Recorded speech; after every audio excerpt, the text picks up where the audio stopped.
श्रोते हो नमस्कार आणि पुन्हा एकदा मधुमेहाविषयी सर्व काही या कार्यक्रमात आपलं स्वागत. आपण जाणताच की गेल्या महिन्यात म्हणजे मे महिन्यामध्ये 17 तारखेला जागतिक रक्तदाब दिन हा साजरा केला गेला. अर्थात तो दरवर्षी तसा साजरा केला जातो.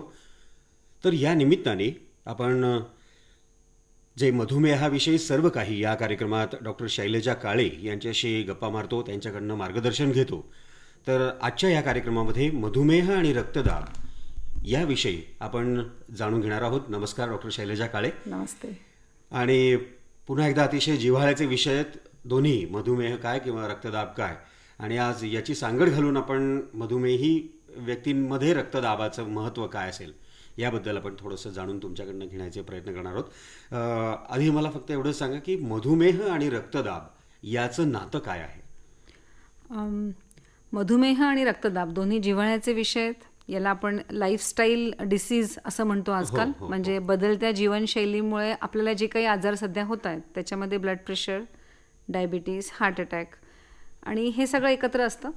फक्त फरक असा आहे की मधुमेहाकडे माणूस थोडा सिरियसली बघतो, जास्त गांभीर्याने बघतो.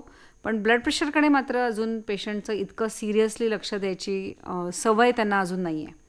आणि त्यामुळे आता रोज अनेक पेशंट्स बघत असताना त्यांच्याशी बोलताना मला नेहमीच जाणवतं, शुगरबद्दल ते जितक्या आत्मीयतेने माझ्याशी बोलतात तितकं त्यांना ब्लड प्रेशरचं महत्त्व वाटत नाही. परंतु डायबिटीसच्या व्यक्तींमध्ये ब्लड प्रेशर हे अतिशय जास्त प्रमाणात असतं. 50% वर डायबिटीसच्या व्यक्तींना ब्लड प्रेशर हे असतंच. आणि त्याच्यामुळे या सगळ्याच डायबिटीसच्या आपण लोकांनी आपलं ब्लड प्रेशर किती आहे हे बघणं अतिशय महत्त्वाचं आहे. आणि आत्ता जरी नसेल तरी 1 वर्षांनी 2 वर्षांनी ते कधीही आपल्याला होऊ शकतं. या गोष्टी सगळ्या एकत्रच असतात, ब्लड प्रेशर म्हणा, डायबिटीस म्हणा, हृदयविकार म्हणा. त्यामुळे याचं प्रमाण मधुमेही व्यक्तींमध्ये निश्चित जास्त असतं.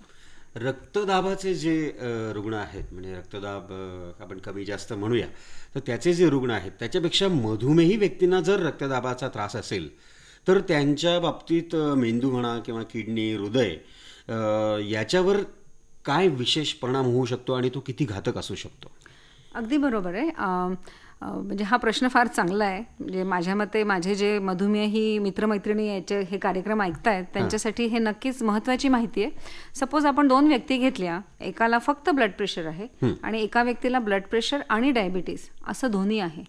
तर ज्या व्यक्तीला ब्लड प्रेशर आणि डायबिटीस दोन्ही आहे अशा व्यक्तीमध्ये सगळीच दुष्परिणाम किंवा कॉम्प्लिकेशन्स हे जास्त प्रमाणात असतात. आपण मागच्या 1-2 कार्यक्रमांमध्ये असं ऐकलं आणि आपण त्याच्यावर चर्चा केली की मधुमेहाचे सगळेच दुष्परिणाम हे रक्तवाहिन्या खराब झाल्यामुळे होतात.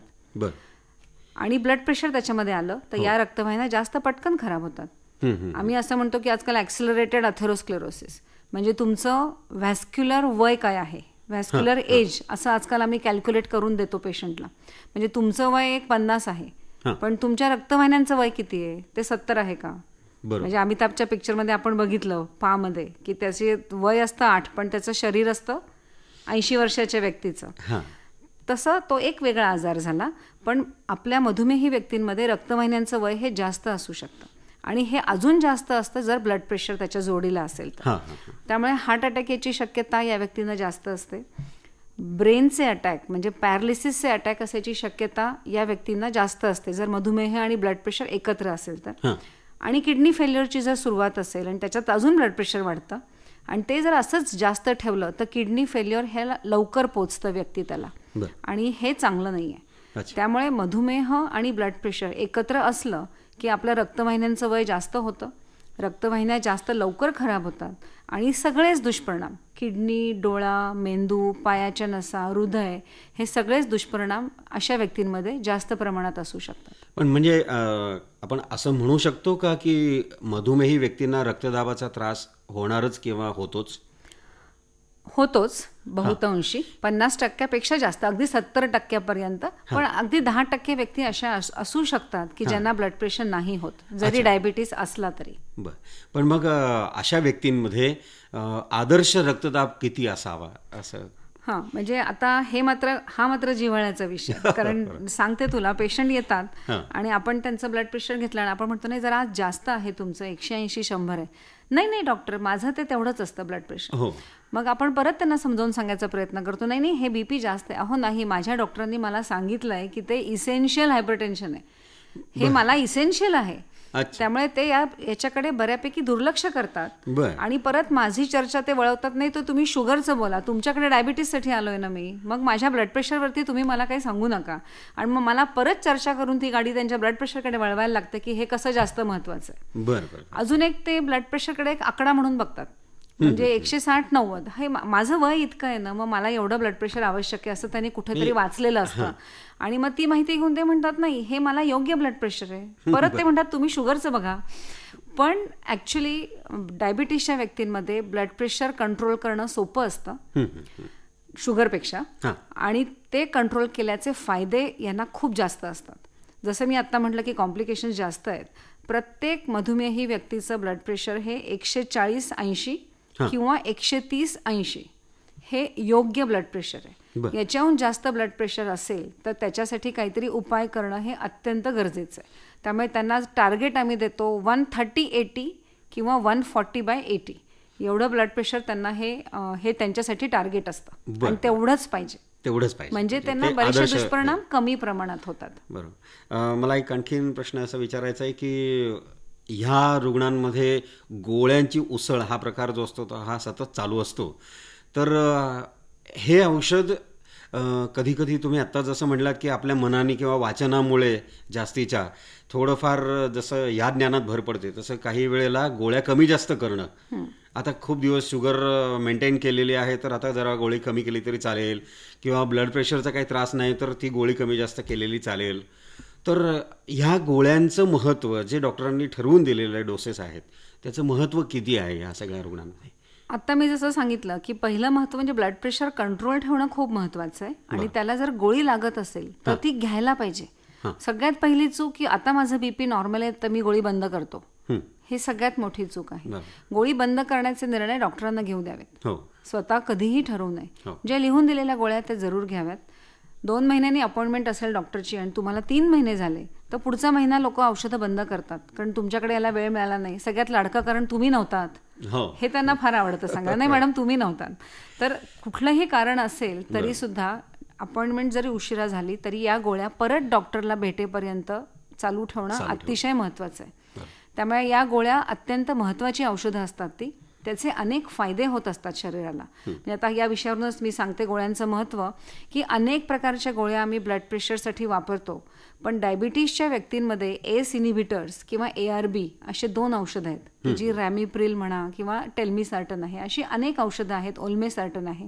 हा जो ग्रुप आहे औषधांचा यांनी नुसतं ब्लड प्रेशर कंट्रोलमध्ये होत नाही, तर मी जसं आता म्हटलं तसं तुमचं रक्तवाहिन्यांचं वय कमी व्हायला मदत होते या गोळ्यांनी. म्हणजे या गोळ्या नुसतं बीपी खाली आणत नाहीत, तर त्याच्या बरोबरच त्या रक्तवाहिन्या सुधरवतात, किडनी सुधरवतात, तुमचं हृदय सुधरवतात. त्यामुळे किती वेळा तुमचं ब्लड प्रेशर असं बॉर्डरलाईन असेल 144 आणि 94 तरी सुद्धा आम्ही कधी कधी औषध वापरतो आणि त्याच्यामुळे या औषधाचे बाकीचे फायदे आपल्या शरीराला होत असतात. आता लघवीतून प्रोटीन जायचं प्रमाण असतं कित्येक वेळेला पेशंट्सना, त्यांना या गोळ्या दिल्या तर ते प्रमाण कमी होतं आणि किडनीला आपण फायदा देतो, त्याचा किडनीला प्रोटेक्शन देतो. हृदयाचे काही प्रॉब्लेम असतात त्याच्यामध्ये सुद्धा या गोळ्यांनी हार्ट अटॅक याची शक्यता ही खूप कमी होते. डायबिटीसच्या व्यक्तींमध्ये जास्त फायदा होतो. म्हणून या गोळ्या प्रत्येक व्यक्तीने जर डॉक्टरांनी सांगितल्या असतील तर जरूर घ्याव्यात, मनाने अजिबात बंद करू नये. परवडत नसतील तर स्वस्त गोळ्यांचे ऑप्शन्स नेहमी असतात, त्याचे काही फायदे तोटे डॉक्टर तुम्हाला समजावून सांगतील, पण गोळ्या बंद निश्चित करू नये. मी म्हटलं तसं की गोळ्या बंद करण्याकडे किंवा कमी जास्त करण्याकडे जास्ती कल असतो. तर तुम्हाला खरंच एक म्हणजे सामान्य नागरिक म्हणून विचारायचं की गोळ्यांशिवाय काही उपाय या सगळ्यावरती आहेत का, आणि हे डॉक्टर सुचवतात का? अर्थातच आम्ही सांगत असतो. कित्येक वेळेला पहिल्यांदा पेशंट आले की ते म्हणतात नाही तुमच्या दवाखान्यात आल्यानंतरच माझं बीपी जास्त लागतं, माझ्या फॅमिली डॉक्टरकडे ते नॉर्मल असतं, तर नवीन ठिकाणी आलं की लागू शकतं. किंवा म्हणतात मी आज ट्रॅफिकमधून घाईघाईने आलो म्हणून माझं बीपी जास्त आहे, विच इज करेक्ट असू शकतं. पण म्हणून 3-4 वेळा चेक केल्यानंतर आम्ही ठरवतो की या पेशंटला गरज आहे, यांचं ब्लड प्रेशर खरंच आहे. किंवा आम्ही 24 आवर्स ॲम्ब्युलेटरी ब्लड प्रेशर चेक करतो की 24 तास मशीन लावून पेशंटला घरी पाठवतो आणि ते 24 तासाचं रिडिंग घेऊन आपण ठरवतो की ब्लड प्रेशरची गरज आहे औषधांची. आता याच्यासाठी उपाय करताना हां. साधा व्यायाम केला आपण, बर. एक म्हणजे परत आपलं सगळं व्यायाम हे असतंच कुठल्याही ट्रीटमेंट. शरीराची हालचाल ही हवी. 1 महिनाभर उत्तम व्यायाम केला तर 10 मिलीमीटरनी ब्लड प्रेशर कमी होऊ शकतं. बर. वजन जास्त असेल, वजन आपण कमी केलं, त्याच्यासाठी लागणारं पथ्य आणि व्यायाम हे दोन्ही जर केलं त्यांनी सुद्धा 10 मिलीमीटरनी ब्लड प्रेशर कमी होऊ शकतं. बर. मिठाचं प्रमाण जास्त असेल तर ते सुद्धा कमी केल्याने ब्लड प्रेशर कमी होऊ शकतं. बाहेरच्या देशामध्ये हे जास्त याचं डिस्कशन होतं कारण ते लोक फ्रोझन फूड खूप खातात आणि त्याच्यातून मीठ खूप जातं. बर. त्या प्रमाणात आपल्याकडे एक लोणचं आणि पापड सोडले तर आपण एवढ्या मिठाच्या कुठल्या गोष्टी खात नाही. बरोबर. पण डाएटमधले चेंजेस, उदाहरणार्थ तेलकट तुपकट कमी करणं, वजन कमी करणं, नियमित व्यायाम करणं आणि आजकाल सगळ्यांचं आवडते म्हणजे श्वासाचे व्यायाम, हो, प्राणायाम वगैरे, याच्याने निश्चित ब्लड प्रेशर कंट्रोलमध्ये ठेवायला याची जोड मदत होते. बर. पण गोळ्या महत्वाच्या आहेतच. गोळ्या महत्त्वाच्या. म्हणजे या बाबतीत मात्र मी पेशंटचं ऐकत नाही की नुसतं यांनी माझं बीपी खाली येईल. हां. आम्ही ते अलाउ करत नाही कारण मी जसं म्हटलं की या गोळ्यांचे इतर फायदे खूप आहेत, नुसतं ब्लड प्रेशर नाही. आपण असं म्हणू शकतो बरोबर हे करणं गरजेचं आहे. एक्झॅक्टली. गोळ्यांच्या शिवाय हे होणं म्हणजे कधीही शक्य गोळ्यांचा नाही. डोस कमी लागतो ना, हां, हां. तो फायदा आहे या सगळ्या उपायांचा. बरोबर. किंवा गोळ्यांचा डोस कमी लागतो किंवा जो आहे तोच राहतो, त्याच्यापेक्षा वाढणं हे आपण कुठेतरी थांबवू शकतो. अगदी बरोबर. एकंदरीतच या सगळ्या रुग्णांमध्ये मधुमेह आहे म्हणून रक्तदाबाचं जे लक्षणं दिसणं शक्य आहे, तर या सगळ्या रुग्णांनी स्वतःला या व्यायाम आणि गोळ्यांबरोबर आणखीन कसं काय सांभाळलं पाहिजे, म्हणजे काय त्याला हे करता येऊ शकतं, एखादा रुग्ण कसा पद्धतीने स्वतःला खूप सांभाळू शकतो. हो, म्हणजे बरोबर आहे. आता जसं मला वाटतं शेवटचं एक मी सांगायच्या दृष्टीने असं म्हणेन की एक आमचे काही फार मोठे शास्त्रीय संशोधनं असतात, त्याच्यावरती अवलंबून आम्ही हे आकडे सांगत असतो. हे मला सुचलेले आकडे नसतात. म्हणजे दुसरी पण मी एक गोष्ट सांगते की आता एक मोठं शास्त्रीय संशोधन झालं की हे ब्लड प्रेशर अजून खाली आणलं, 110-80 केलं आम्ही गोळ्या देऊन, तर ते फायद्याचं आहे का पेशंटला? तर ते मधुमेही व्यक्तींमध्ये फायद्याचं नाही. म्हणजे 2च्या मी 3 गोळ्या केल्या आणि त्याचं ब्लड प्रेशर अजून खाली आणलं, 120-80 पेक्षा खाली. 120-80 हे नॉर्मल ब्लड प्रेशर आपण मानतो, तर ते योग्य नाही. हे पण आमच्या शास्त्रीय संशोधनामध्ये दिसतं. तर या सगळ्यात आता उदाहरणार्थ UKPDS आहे, अकॉर्ड ब्लड प्रेशर आहे, स्टिनो 2 डायबिटीसचे, अशा वेगवेगळी नावं आहेत, हे तुम्ही चेक करू शकता इंटरनेटवरती. तर हे ब्लड प्रेशर खाली आणल्याने किडनी, डोळा, पायाच्या नसा आणि हृदय याचे सगळेच दुष्परिणाम अतिशय कमी व्हायला मदत होते. आणि मी माझ्या सगळ्या मित्रमैत्रिणींना परत एकदा सांगते डायबिटीसच्या की ब्लड प्रेशर कंट्रोलमध्ये आणणं तसं सोपं आहे compare to sugar control. Sugar कंट्रोलला फार कष्ट आहेत, त्यांच्याकडून जास्त कष्ट आहेत पेशंटकडून, पण त्यांच्याकडून ब्लड प्रेशरला फक्त गोळ्या घ्यायच्या एवढंच आहे आणि थोडाफार व्यायाम. तर त्यामुळे ब्लड प्रेशर कंट्रोलकडे तुम्ही जास्त लक्ष द्या, त्याचं कॉन्ट्रीब्युशन कॉम्प्लिकेशनला जास्त आहे, त्यामुळे योग्य गोळ्या घेणं हे महत्त्वाचं आहे. आणि ज्या व्यक्तींना डायबिटीस आहे आणि ब्लड प्रेशर पण आहे त्यांनी थोडंसं स्वतःकडे जास्त गांभीर्याने बघण्याची गरज आहे. जास्त वेळा योग्य चेकअप करणं महत्त्वाचं आहे. औषधांबरोबरच निरनिराळ्या तपासण्या यांना थोड्या जास्त आम्ही सांगतो किंवा जास्त वेळा सांगतो. एखाद्या पेशंटला मी म्हणेन 2 वर्षांनी कर आता तू हे, पण ज्याला दोन्ही आहे त्याला कदाचित मी एखादी तपासणी 6 महिन्यांनीच परत करायला लावेल. तर ते नीटपणे बघणं हे तेवढंच आवश्यक आहे. आणि मला असं वाटतं की रक्तदाबाचे दुष्परिणाम म्हणून जे काही आपल्याला पुढे जाऊन एखादा अवयवाला काहीतरी थोडीशी इजा होणं किंवा हे होणं, याचं शस्त्रक्रिया करताना मधुमेही व्यक्तींना ही शस्त्रक्रिया करण्यासाठी शुगर मेंटेन करणं आणि करणं हे जे त्रास असतात हे मात्र खूप कॉम्प्लिकेटेड होतात आणि त्यामुळे वेळच्या वेळी उपचार करणं हे थोडंसं होत नाही. डॉक्टर सुद्धा थोडेसे काय म्हणूया आपण त्याला पेचात पडतात की मधुमेह आहे, रक्तदाबामुळे जर त्रास झालेला आहे तर ऑपरेशन कधी करायचं, काय करायचं, म्हणजे जे आज व्हायला पाहिजे आहे ते केवळ 8 दिवसांनी करावं लागतं, केवळ मधुमेह आहे म्हणून. बरोबर आहे. तर मला असं वाटतं की हे काही म्हणजे नीट आपण काळजी नीट घेतली तर हे असे प्रॉब्लेम येत नाहीत. कारण डायबिटीसच्या व्यक्तींमध्ये सगळेच आजार, म्हणजे छोटं ऑपरेशन असेल किंवा त्यांना साधा निमोनिया झाला तर हे सगळे मोठे होतात आणि त्यात ब्लड प्रेशर पण असेल तर हे जरा जास्त कॉम्प्लिकेटेड व्हायची शक्यता नक्कीच जास्त असते. मला असं वाटतं की रोजच्या रोज अगदी सकाळी उठल्यापासून रात्रीपर्यंत मधुमेही व्यक्ती स्वतःला खूप सांभाळायचा प्रयत्न करत असतात आणि तुम्ही म्हणता तसं की प्रत्येक वेळी आपल्याला अपडेट ठेवण्याचाही प्रयत्न करत असतात की नक्की माझ्यासाठी काय चांगलं आहे, डॉक्टर मला बरोबर देत आहेत की नाही, या सगळ्या ह्याच्यात जो मनातला गोंधळ उडालेला आहे तो उडू नये ह्याच्यासाठी आपल्या डॉक्टरवर विश्वास ठेवणं हेच खरं गरजेचं आहे. कुठेतरी आपण विश्वास ठेवत असतो तर तसा आपल्या डॉक्टरवर ठेवावा.